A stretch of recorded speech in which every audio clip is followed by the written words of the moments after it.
11वां अध्याय, पहली आयत। जब यीशु अपने 12 चेलों को आज्ञा दे चुका, तो वे उनके नगरों में उपदेश और प्रचार करने को वहां से चला गया। यीशु ने शिष्यों को सुसमाचार प्रचार करने भेजा और उनके पीछे पीछे सेवा करने निकला। यूहन्ना ने बंदी गृह में मसीह के कामों का समाचार सुनकर अपने चेलों को उससे यह पूछने भेजा कि क्या आने वाला तू ही है या हम दूसरे की बाट जो हैं। हेरोदेस ने यूहन्ना को बंदी गृह में डाल दिया था। यूहन्ना प्रचार करता था कि स्वर्ग का राज्य निकट है। उसने कहा कि एक ऐसा व्यक्ति आ रहा है जो मुझसे कहीं अधिक महान है, मैं उसके जूते के बंद खोलने लायक नहीं हूं। यूहन्ना ने बंदी गृह में से जानना चाहा कि क्या यीशु ही वो मसीह है जिसकी प्रतीक्षा की जा रही है। वह यीशु के पहले आगमन को समझ नहीं पाया था और वह भविष्यवाणी पर निर्भर करके परमेश्वर के राज्य की स्थापना देखना चाहता था।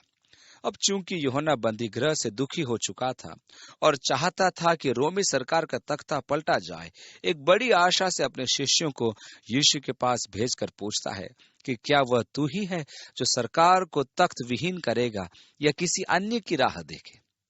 क्योंकि अब बहुत हो चुका था, हम कब तक सहन करते रहेंगे। यीशु ने उत्तर दिया कि जो कुछ तुम सुनते और देखते हो वह सब जाकर यूहन्ना से कह दो कि अंधे देखते हैं, लंगड़े चलते फिरते, कोढ़े शुद्ध किए जाते और बहरे सुनते हैं, मुर्दे जिलाए जाते हैं और कंगालों को सुसमाचार सुनाया जाता, और धन्य है वे जो मेरे कारण ठोकर न खाएं। यीशु ने प्रत्युत्तर में केवल अपने कार्यों की ओर संकेत कर दिया। आपको ध्यान होगा कि जिस रात यीशु पकड़वाया गया, वो अपने शिष्यों से कह रहा था, जिसका विवरण यूहन्ना ने अध्याय 14 में स्पष्ट रूप से दिया है।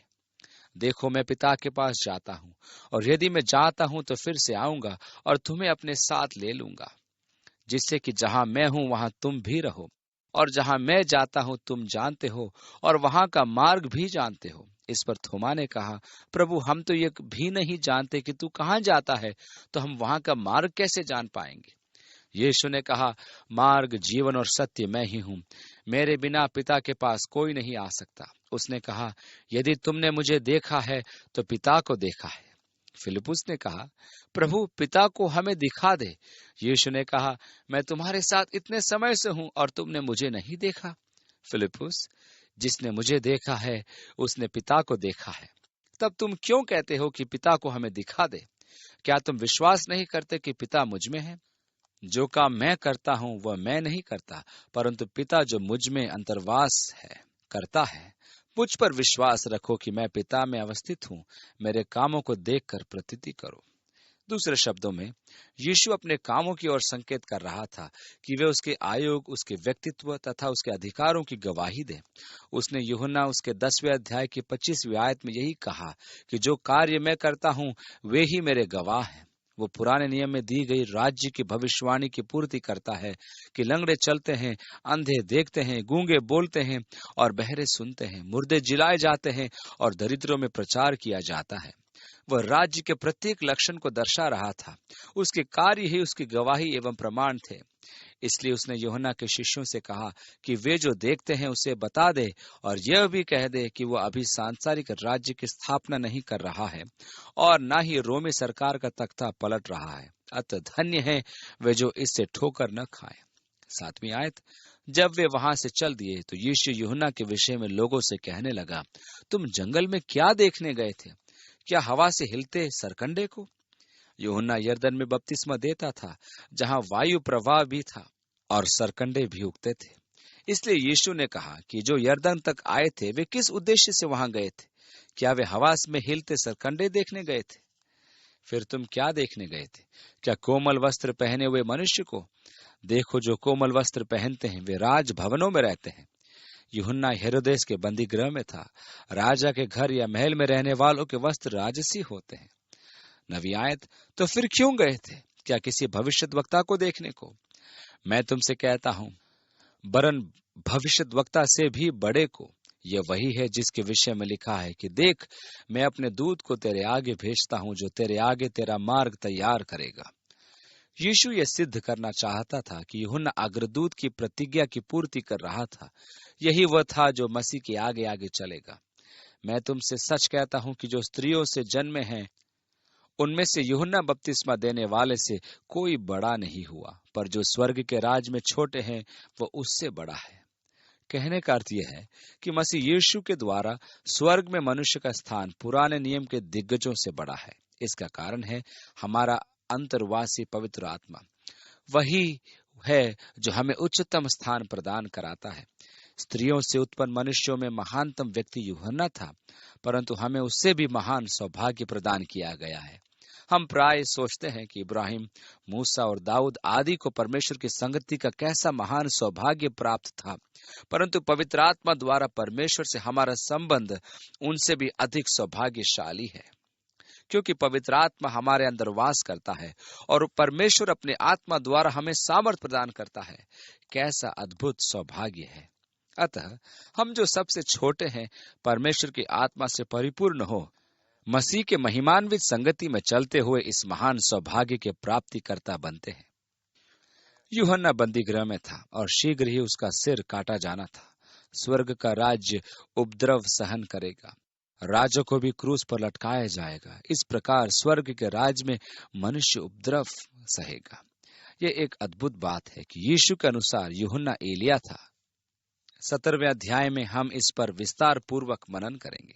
जब याजक जकरिया मंदिर में अपनी सेवा कर रहा था, तब जिब्राइल उसके पास आया और उससे संदेश दिया कि उसकी पत्नी गर्भवती होगी। वह बांझ तो थी, साथ में आयु में भी बहुत अधिक थी, परंतु वह पुत्र जनेगी और उसका नाम यूहन्ना रखा जाएगा। स्वर्गदूत ने कहा कि वह एलिया की सामर्थ में होगा और संतानों के मन पिताओं की ओर फेरेगा। उसने भी यही भविष्यवाणी दोहराई और यीशु ने भी यूहन्ना के लिए यही कहा कि वह वास्तव में यूहन्ना बपतिस्मा देने वाला मसीह का अग्रदूत होगा, जो एलिया की आत्मा और सामर्थ में होगा। यूहन्ना रचित सुसमाचार के अनुसार जब यूहन्ना ने अपनी सेवा आरंभ की, तब उसके अधिकार को चुनौती दी गई। उन्होंने उससे स्पष्ट पूछा, तू कौन है? क्या एलिया है? परंतु उसने इनकार किया। उनके पुनः पूछने पर उसने कहा कि वह तो निर्जन स्थान में पुकारने वाले का शब्द जो कहता है, प्रभु का मार्ग तैयार करो और उसकी सड़कें सीधी करो। यहाँ विवेचन का विषय यह है कि उससे पूर्व कि यीशु इस पृथ्वी पर अपना राज्य स्थापित करे, एलिया आएगा, जिसका प्रतीक यूहन्ना था, क्योंकि वह उसकी आत्मा और सामर्थ में था। जिस प्रकार यीशु के आगमन के दो पक्ष हैं, एक यह कि वह दुख उठाकर क्रूस की मृत्यु सहे और दूसरा कि प्रभुओं का प्रभु बनकर राज्य करे, इसी प्रकार एलिया के आगमन के भी दो पक्ष थे। इस प्रकार यूहन्ना ने एलिया के प्रथम आगमन की पूर्ति की, जो इस समय उसकी आत्मा और सामर्थ में थी। परंतु जब मसीह फिर से आएगा, तब एलिया अपने यथार्थ रूप में प्रकट होगा। उस समय एलिया केवल इजरायलियों के लिए प्रचार करेगा कि संतान अपने हृदयों को माता पिता की ओर लें, अर्थात अपने पूर्वजों के विश्वास पर लौट आए। प्रकाशित वाक्य उसके 11वें अध्याय में वर्णित दो गवाहों में से एक निश्चय ही यूहन्ना बपतिस्मा देने वाला होगा, क्योंकि उसके पास वह सामर्थ है जो उसके सेवा काल में वर्षा रोक सकती है, ठीक उसी प्रकार जिस प्रकार की एलिया ने किया था। उसमें आग बरसाने का सामर्थ भी वैसे ही होगी जैसे एलिया में थी, कि उसने अपने विरोधी सेना नायक और उसकी टुकड़ी पर बरसाई थी। एलिया प्रभु के आगमन से पूर्व आएगा। मेरे विश्वास में तो प्रभु का आगमन इतना निकट है कि आज एलिया का इस पृथ्वी पर कहीं न कहीं उपस्थित होना अति संभव है, परंतु अभी कोई नहीं जानता कि वह कहाँ है और वह कौन है। यह तो वही जानता है। मैं तो वास्तव में प्रभु के आगमन की प्रतीक्षा कर रहा हूँ। हमारा संभावित स्वभाव है कि हम यीशु के आगमन के मुख्य विषय से हटकर अपना ध्यान अन्य बातों पर लगाएं, जैसे कौन जीतेगा, कौन हारेगा, कौन है क्रिस्त विरोधी, एलिया कौन है, इत्यादि। यीशु ने कहा, इसे स्वीकार करने में तुम्हें कठिनाई होगी। जिसके कान हो वह सुन ले। यदि आप स्वीकार करो और समझ पाओ और मान लो तो ये एलिया है।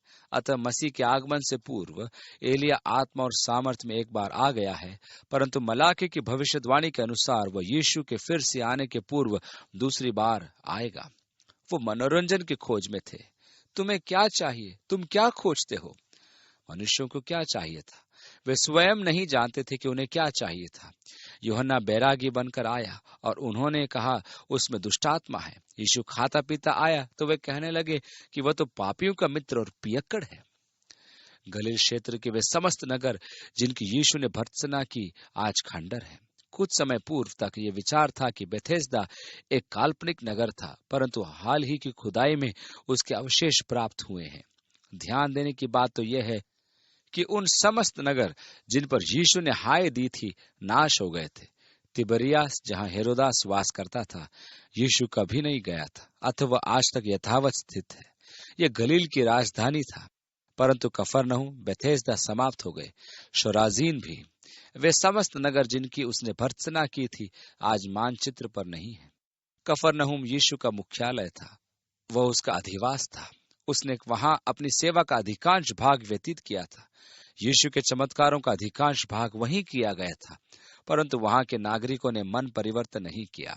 इस कारण यीशु ने कहा कि यदि वे कार्य जो कफरनहूम में किए गए सोदोम नगर में किए जाते तो वे अवश्य मन परिवर्तन लाते। दूसरे शब्दों में यीशु ने कहा कि वे अग्नि द्वारा तो कफरनहूम अनंत अग्नि अर्थात नरक में नाश होगा, पर मैं तुमसे कहता हूं कि न्याय के दिन तेरी दशा से सदोम के देश की दशा अधिक सहने योग्य होगी। क्यों? जिसे अधिक दिया गया है उससे अधिक लिया जाएगा।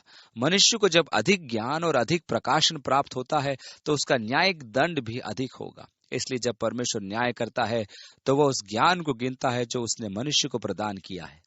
जितना अनुग्रह मनुष्य ने प्राप्त किया है उसके अनुपात में ही उसका न्याय किया जाएगा। यीशु उन नगरों को झिड़कने के तुरंत बाद ही स्वर्गीय पिता से और प्रार्थना करता है। 25वीं आयत में उसी समय यीशु ने कहा, हे पिता, स्वर्ग और पृथ्वी के प्रभु, मैं तेरा धन्यवाद करता हूं कि तूने इन बातों को ज्ञानियों और समझदारों से छिपा रखा और बालकों पर प्रकट किया है। पिता, मैं तेरा धन्यवाद करता हूं कि तूने कफरनहूम और बेथेस्दा जैसे बुद्धिमानियों से सत्य को छिपा लिया, परंतु तूने शिष्यों को सत्य का प्रकाशन प्रदान किया है। यीशु ने कहा, हाँ हे पिता, क्योंकि तुझे यही अच्छा लगा। मैं आभारी हूं पिता कि तूने साधारण लोगों को चुना कि उन पर अपना प्रेम और सत्य प्रकट करे। कैसे आनंद की बात है कि परमेश्वर स्वयं को प्रकट करने के लिए साधारण लोगों को चुनता है। मेरे पिता ने मुझे सब कुछ सौंपा है और कोई पुत्र को नहीं जानता केवल पिता, और कोई पिता को नहीं जानता केवल पुत्र, और वह जिस पर पुत्र को प्रकट करना चाहता है। प्रार्थना करने के पश्चात उसने घोषणा की कि पिता को कोई नहीं जानता केवल पुत्र जानता है, और इसी कारण पुत्र को कोई नहीं जानता केवल पिता जानता है। वे सब जो पिता को जानते हैं वास्तव में वे जन हैं जिन पर पुत्र ने पिता को प्रकट किया है। अनेक जन हुए हैं जो ये सोचते हैं कि वे पिता को जानते हैं, परंतु परमेश्वर के विषय उनकी धारणाएं उचित नहीं होती। यीशु ने स्पष्ट कहा कि पिता को मनुष्य तब ही जान सकता है जब वह पिता को उस पर प्रकट करे। मैं अनेकों को जानता हूं जो परमेश्वर को जानने का दावा करते हैं और कहते हैं, यदि मैं परमेश्वर होता तो मैं ऐसे रहता या ऐसे काम करता, ऐसी प्रतिक्रिया दर्शाता। दूसरे शब्दों में उन्होंने अपना ईश्वर स्वयं बना लिया है जो उनकी इच्छा और आकांक्षाओं के अनुरूप है। संपूर्ण इतिहास में स्थान स्थान पर यह मनुष्य का स्वभाव रहा है। सत्य तो यह है कि केवल पिता ही है जो सब कुछ जानता है, और जिन पर पुत्र ने उसको प्रकट किया वे ही उसे जानते हैं। अब यीशु खुला आमंत्रण देता है, हे सब परिश्रम करने वाले और बोझ से दबे हुए लोगों, मेरे पास आओ, मैं तुम्हें विश्राम दूंगा। यहाँ ध्यान दीजिए कि यीशु मानवीय अधीरता की तुलना ईश्वरीय धैर्य से कर रहा है। उसके कहने का अर्थ है कि वास्तविक विश्राम परमेश्वर को जानने में है। मैं तुम्हें आराम दूंगा, अर्थात मैं तुम पर पिता को प्रकट करूंगा। आमंत्रण आपको दिया गया है और उसमें जो प्रतिज्ञा निहित है वह यह है कि वह हमें विश्राम देगा। यीशु के पास आने से आंतरिक शांति का अनुभव होता है। यह एक अति सुहाना अनुभव है। इसे मैं अनुभव कर सकता हूं, परंतु इसका वर्णन करने के लिए मेरे पास शब्द नहीं है। अब परमेश्वर से दूर नहीं भागता, विद्रोह नहीं करता। सत्य तो यह है कि मैं अब पिता को समझने लगता हूं और यह भी जान लेता हूं कि मेरी अधीरता का कारण अभक्ति था, परंतु जिस क्षण मैं मसीह यीशु के पास आ जाता हूं तो मुझे सुहानी आंतरिक शांति प्राप्त होती जाती है, विश्राम। 29वीं आयत, मेरा जुआ अपने ऊपर उठा लो। जुआ बैल पर डाला जाता था कि वह हल चलाए। प्रभु वास्तव में यह कह रहा था कि मेरा जुआ ले लो तो मैं तुम्हें लेकर चलूंगा और अपना काम तुमसे कराऊंगा। आप में से प्रत्येक जन के लिए परमेश्वर के पास एक योजना और एक उद्देश्य है। प्रेरित पौलुस ने फिलिपियों की कलीसिया को पत्र में लिखा, उस पदार्थ को पकड़ने के लिए दौड़ा चला जाता हूं जिसके लिए मसीह यीशु ने मुझे पकड़ा था। मसीह यीशु ने आप में से हर एक को पकड़ रखा है। जब उसने आपको पकड़ा है तो किसी विशेष उद्देश्य एवं योजना के निमित्त ही पकड़ा है, और निश्चय ही वह उद्देश्य एवं योजना आपके जीवन से संबंधित है। हर व्यक्ति के जीवन से मसीह की कोई न कोई योजना है। अधिक मितव्ययी है वो अपव्ययी, जैसे भी आप हैं, आपके लिए परमेश्वर के पास एक योजना है। पौलुस ने इस तथ्य को पहचान कर सेवा के लगभग 30 वर्षों बाद कहा, उस पदार्थ को पकड़ने के लिए दौड़ा चला जाता हूं जिसके लिए मसीह यीशु ने मुझे पकड़ा था। उसका कार्य अभी पूरा नहीं हुआ था। वो उसे निशाने की और प्रतिफल हेतु दौड़ा चला जा रहा था। जो परमेश्वर का सर्वोत्तम आह्वान था, वह दौड़ा ही चला जा रहा था। यीशु ने कहा, मेरा जुआ अपने ऊपर ले लो, क्योंकि मुझे तुमसे विशेष प्रयोजन है। मुझे अपने लगाम पकड़वा दो और मैं तुम्हें अपनी योजनाओं और उद्देश्यों में तुम्हें लेकर चलना चाहता हूँ। यीशु ने तीसरी बात जो कही वह यह थी, और मुझसे सीखो। अब आवश्यक यह है कि तुम पिता को जानो, और ये तब ही संभव है जब मैं पिता को तुम पर प्रकट करूं। जब तुम मुझसे सीखोगे तब ही तुम पिता को जानोगे, क्योंकि जिसने मुझे देखा है उसने पिता को देखा है। इसलिए मुझसे सीखो कि पिता के सत्य को जान लो। इस प्रकार प्रभु आपको परमेश्वर के स्वभाव के सत्य को दर्शाएगा, और जब आप परमेश्वर के सत्य को जान लेंगे तो यह भी जान लेंगे कि वह प्रेमी, दयालु और आपकी बहुत चिंता करने वाला परमेश्वर है। वह आपकी इतनी अधिक चिंता करता है कि आप सोच भी नहीं सकते। वो आपके जीवन के विषय प्रतिपल चिंतित रहता है। यीशु ने इसी कारण कहा कि हम उससे सीखें, जिससे कि हमें पिता के बारे में समझ प्राप्त हो, और इस प्रकार हमें पिता का वास्तविक दर्शन प्राप्त हो जाए। तब यीशु ने यह भी कहा, क्योंकि मेरा जुआ सहज और मेरा बोझ हल्का है। अनेक मनुष्यों को मैंने कहते सुना है, क्या बताऊं, मेरे ऊपर कैसा बोझ है, इस समय नहीं जानता कि मैं उसे उठा पाऊंगा या नहीं। ये तो यीशु के कथन के सर्वथा विपरीत है। इसका अर्थ तो ये हुआ कि ये जुआ यीशु का नहीं है, यह किसी और का है। हम निश्चय ही किसी उलझन में फंस गए हैं। मुझे कभी कभी ऐसा प्रतीत होता है कि मैंने अनेक ऐसे बोझ उठा रखे हैं जो परमेश्वर ने मुझ पर नहीं डाले। कभी कभी हम ऐसे समझौता कर लेते हैं जिनके बारे में हमें बाद में पछताना पड़ता है। ऐसी स्थिति में हम ये नहीं कह सकते कि यह प्रभु का जुआ है, चाहे वो सुसमाचार का ही कार्य क्यों न हो। यदि वास्तव में यह प्रभु का जुआ है तो वह शक्ति और सामर्थ्य प्रदान करता है और मुझे महान सफलता प्राप्त होती है। यदि मैं वह जुआ उठा लूं जो प्रभु का नहीं, तो मैं गंभीर समस्या में फंस जाता हूं और मुझे आपकी प्रार्थना की आवश्यकता होती है। ध्यान रखें कि प्रभु ने कहा, मेरा जुआ सहज और मेरा बोझ हल्का है। सब कुछ ठीक है, परंतु उसका जुआ क्या है? हर एक मनुष्य पर बोझ है। हमारा बोझ हमारी लालसाएं हैं जो हमारे जीवन को नियंत्रित करती है। यीशु ने कहा, मेरा बोझ हल्का है, परंतु वह बोझ है क्या? यीशु के जीवन का उद्देश्य क्या था? उसके जीवन का प्रमुख लक्ष्य क्या था? उसने 12 वर्ष की आयु में ही यह स्पष्ट कर दिया था कि उसके जीवन का प्रमुख उद्देश्य एवं लक्ष्य क्या था। उसने अपनी माता से कहा था, क्या नहीं जानते थे कि मुझे अपने पिता के भवन में होना अवश्य है? जब हम कहते हैं मुझे करना है या मुझे वास्तव में करना है, तो वो व्यर्थ है। आवश्यकता इस बात की है कि हम कहें, मेरे लिए अवश्य है। यीशु की वाणी को सुनिए। क्या तुम नहीं जानते थे कि मुझे अपने पिता के भवन या कार्यों में होना अवश्य है? यही उसके जीवन का एकमात्र लक्ष्य था, क्योंकि मैं अपनी इच्छा नहीं वरन अपने भेजने वाले की इच्छा पूरी करने के लिए स्वर्ग से उतरा हूं। अपने आप से कुछ नहीं करता, परंतु जैसे मेरे पिता ने मुझे सिखाया वैसे ही बातें कहता हूं। उसने प्रार्थना करते हुए कहा, जो काम तूने मुझे करने को दिया उसे पूरा करके मैंने पृथ्वी पर तेरी महिमा की है। वो अपने बोझ के विषय क्या कहता है? मेरा बोझ हल्का है।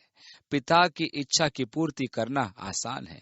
पिता को प्रसन्न करना कोई कठिन काम नहीं है। ये बोझ भारी नहीं है। वह किसको बुलाता है? हे बोझ से दबे और थके लोगों, मेरे पास आओ, मैं तुम्हें आराम दूंगा। मनुष्य के भारी बोझ क्या है? आप अपने जीवन का कौन सा बोझ उठाने का प्रयास कर रहे हैं? आप स्पष्ट कहेंगे, मुझे पैसा चाहिए, मुझे अच्छी अच्छी वस्तुएं चाहिए, मुझे आराम चाहिए। कोई यह भी कहेगा कि मेरे जीवन की अभिलाषा है, मुझे एक नया पद चाहिए। मैं चाहता हूं कि मनुष्य मुझे हर जगह पर मेरी प्रशंसा करे। मैं विश्व विख्यात होना चाहता हूं। कोई ऐसा कह सकता है? मेरे परिश्रम करने का और धनोपार्जन का मुख्य कारण है जीवन का आनंद लेना, ऐसा भी कुछ कह सकते हैं। मैं नौकरी से घृणा करता हूं, पर क्या करूं, जीवन का आनंद लेने के लिए धन कमाना तो आवश्यक है। ये सब हमारे बोझ है। कृपया विचार कीजिए कि क्या ये आपके जीवन के वास्तविक बोझ है। आपको धन किसके लिए चाहिए? आपको ख्याति किसके लिए चाहिए? आप आनंद किसके लिए खोज रहे हैं? आपका सच्चा उत्तर है अपने स्वयं के लिए। आपने सच कहा। यीशु ने यही कहा कि जीवन का बोझ बहुत सारा है, तो वो आपको दबा देगा और अंत में हार कर आप कहेंगे जीना व्यर्थ है। चूंकि आप संतुष्ट नहीं हो पाएंगे, आप पागल हो जाएंगे। ये जुआ बहुत कठिन है और बोझ बहुत भारी। यीशु ने कहा, मेरा जुआ अपने सिर पर उठा लो, क्योंकि मेरा जुआ सहज और मेरा बोझ हल्का है। परमेश्वर के लिए जीवन यापन एक अति तुष्टिकारक जीवन है। परमेश्वर को अपना जीवन अर्पित करके उसकी महिमा के लिए जीवन व्यतीत करने से अधिक अन्य कुछ भी संतुष्टि नहीं दे सकता। यीशु ने अध्याय 10 में कहा, जो अपने जीवन को बचाएगा वह उसे खोएगा, और जो मेरे लिए प्राण देगा वह जीवन पाएगा। मेरा जुआ सहज है और मेरा बोझ हल्का है। मेरा जुआ पिता के लिए जीवन व्यतीत करना और उसे प्रसन्न करना मात्र है। और आप ये देखेंगे कि स्वयं को संतुष्ट करने की अपेक्षा परमेश्वर को प्रसन्न करना कितना सहज है। यदि आप स्वार्थी जीवन व्यतीत करते हैं तो आपको प्राकृतिक रूप से ही संतुष्टि प्राप्त नहीं होगी, क्योंकि आपकी प्रतिक्रिया आपकी सृष्टि के मूल उद्देश्यों के विपरीत है। परमेश्वर ने आपकी सृष्टि इसलिए की कि आप उसकी प्रसन्नता और उसकी महिमा का कारण हो। प्रकाशित वाक्य उसके 4 अध्याय की 11वीं आयत में प्राचीन प्रणाम करते हुए कहते हैं, हे हमारे प्रभु और परमेश्वर, तू ही महिमा और आदर और सामर्थ के योग्य है, क्योंकि तू ही ने सब वस्तुएं सृजी और वे तेरी इच्छा से थी और सृजी गई। परमेश्वर ने आपको अपने राग रंग में जीने के लिए नहीं सृजा है। यदि आप अपने राग रंग में व्यस्त रहते हैं तो आपका जीवन खोखला ही रहेगा और निराशा और असंतुष्टि से पूर्ण रहेगा। परंतु यदि आप परमेश्वर को प्रसन्न करने में जीवन लगा देंगे, अर्थात उसका हल्का बोझ उठा लेंगे, तो आपका जीवन तृप्त, समृद्ध और संतुष्ट होगा, वरन कहीं अधिक। जैसा कि दाऊद ने कहा, मेरा कटोरा उमड़ रहा है, और आपका जीवन लबरेज प्याले की भांति होगा। प्रभु आपके जीवन पर अपना हाथ रखे और आपको अपने आत्मा से परिपूर्ण करे और अपनी सम्मति द्वारा आपकी अगुवाई करे। आप उसके साथ चलने के लिए सामर्थ्य पाएं। आपको अपने बोझिल क्षेत्र में विजय का अनुभव प्राप्त हो और आपके जीवन में परमेश्वर की आत्मा का सामर्थ्य विपुलता से प्राप्त हो और आप विजयी होते जाएं। आप उसके ज्ञान में बढ़ते जाएं और मसीह यीशु की सहभागिता में विकासमान हो। यीशु के नाम में आमीन। 11वां अध्याय, पहली आयत। जब यीशु अपने बाहर